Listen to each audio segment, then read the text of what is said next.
Okay, நாம இப்ப இந்த வீடியோல எதை பத்தி பார்க்க போறோம் அப்படின்னா, நம்முடைய சேயோன் ஐஏஎஸ் அகாடமி சார்பாக ஆலப்போரான் தமிழன் அப்படின்ற ஒரு டெஸ்ட் பேட்ச் வந்து நம்ம கொடுத்துட்டு இருக்கோம். இதுல குறிப்பா வந்து பாத்தீங்கன்னா இந்த டெஸ்ட் பேட்ச் அப்படின்றது ஒரு ஃப்ரீ டெஸ்ட் பேட்ச். நம்ம சேயோன் ஐஏஎஸ் அகாடமி சார்பா இதுக்கு முன்னாடி வந்து நம்ம பாலிட்டிக்கு என்ன பண்ணிட்டு இருக்கோம் அப்படின்னா, ஜனநாயகம் அப்படின்ற ஒரு டெஸ்ட் பேட்ச் கொடுத்துட்டு இருக்கோம். அதோடைய தொடர்ச்சியா தான் இந்த ஆலப்போரான் டெஸ்ட் அப்படின்றத நம்ம கொடுத்துட்டு இருக்கோம். இந்த ஆலப்போரான் டெஸ்ட்டை பொறுத்த வரைக்கும் யூனிட் 6ல உங்களுக்கு எந்தெந்த ஏரியாவில் சிலபஸ்ல கவர் ஆகும் அப்படின்றத பார்த்து அந்த ஏரியாவில இருந்து ஒவ்வொரு சிலபஸ் படி நம்ம கொஸ்டின் கொடுத்துட்டு இருக்கோம்.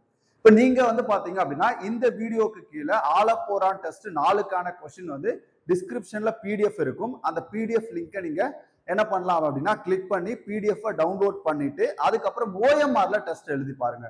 இதுல மொத்தம் உங்களுக்கு 30 கொஸ்டின் இருக்கும். இந்த 30 கொஸ்டின் நீங்க அடிக்கும் போதே திருக்குறளா நம்ம எப்படி படிக்கணும் அப்படின்ற ஒரு வரையறை அப்படின்றது உங்களுக்கு தெரியும். ஓகேவா?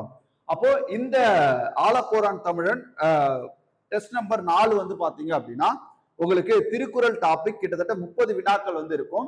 இது நீங்க சிறப்பா எழுதுங்க. எல்லாருக்குமே ஆல் தி பெஸ்ட். இதுக்கான கீ அப்படின்றது நம்முடைய யூடியூப் சேனல்ல சரியா 7 மணி அளவுல அப்லோட் செய்யப்படும். அதுல நீங்க என்ன பண்ணிக்கலாம் அப்படின்னா உங்க கீயை செக் பண்ணிட்டு அதுல இருக்கக்கூடிய கூகுள் ஃபார்ம்ல வந்து உங்களுடைய மார்க் எவ்வளோ, உங்களுடைய நேம் என்ன அப்படின்றத கண்டிப்பா வந்து நீங்க அந்த கூகுள் ஃபார்ம்ல சப்மிட் பண்ணுங்க. எல்லாருக்கும் ஆல் தி பெஸ்ட். இந்த ஆலப்போரான் தமிழன் அப்படின்ற டெஸ்ட் பேட்ச் குறிப்பா 4வது டெஸ்ட் எல்லாரும் நல்லா பண்ணுங்க. எல்லாருக்கும் ஆல் தி பெஸ்ட். இந்த வீடியோக்கு கீழே குறிப்பா டிஸ்கிரிப்ஷன்ல அதுக்கான பிடிஎஃப் இருக்கும். நீங்க டவுன்லோட் பண்ணி எழுதிக்கலாம். All the best.